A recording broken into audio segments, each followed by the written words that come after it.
Bonjour à tous et merci de nous retrouver pour ce nouveau tuto sur notre club Lukea Aloha Village qui est situé à Fuerteventura. Nous en avions deux la saison précédente avec l'Oasis Village au nord que nous n'aurons plus sur cette saison. Donc la seule possibilité est ce club Lukea Aloha Village. J'en profite pour vous rappeler que nous avons un vol charter au départ de Lyon disponible tous les dimanches avec Volotea et tout l'hiver. Et qu'il y a également un vol au départ de Marseille, mais en vol flexible, tout l'hiver également, et le dimanche pour vendre cet hôtel. Cet hôtel est situé donc proche de Jandia ou encore Morro Rablé, au sud de Fuerteventura. Il est donc à 1h15 de l'aéroport.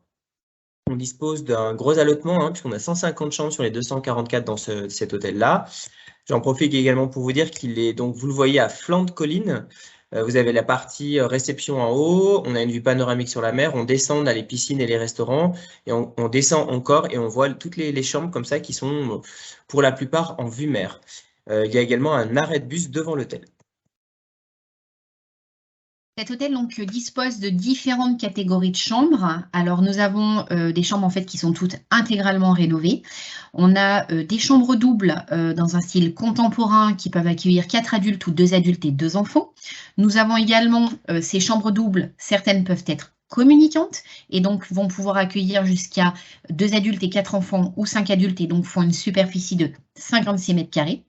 Nous avons ensuite les catégories vue mer avec les chambres supérieures vue mer toujours rénovées et donc très contemporaines qui sont donc dans des bâtiments de 1 à 2 étages à flanc de colline.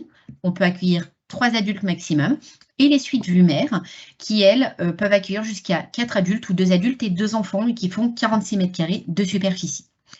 Cet hôtel bénéficie également de 2 restaurants, un restaurant principal sous forme de buffet avec des soirées à thème, du show cooking, et un restaurant à la carte qui est inclus une fois par semaine et par personne sur réservation.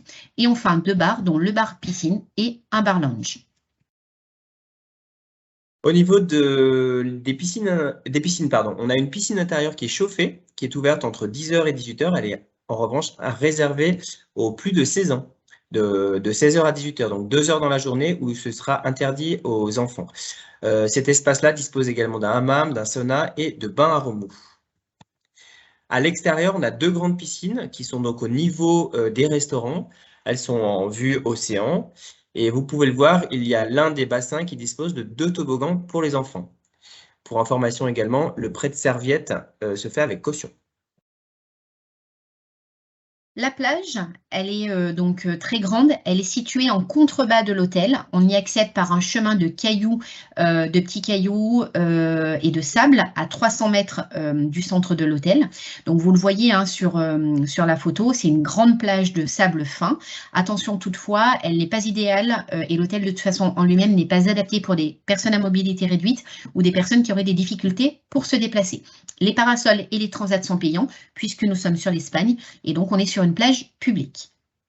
Toujours la possibilité, grâce au délégué qui est à destination, de réserver plein d'excursions.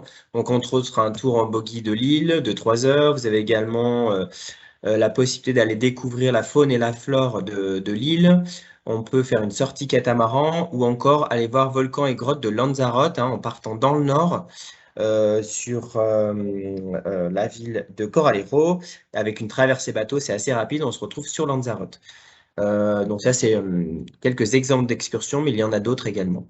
Voilà, merci de nous avoir écoutés et on vous dit à bientôt pour un nouveau tuto.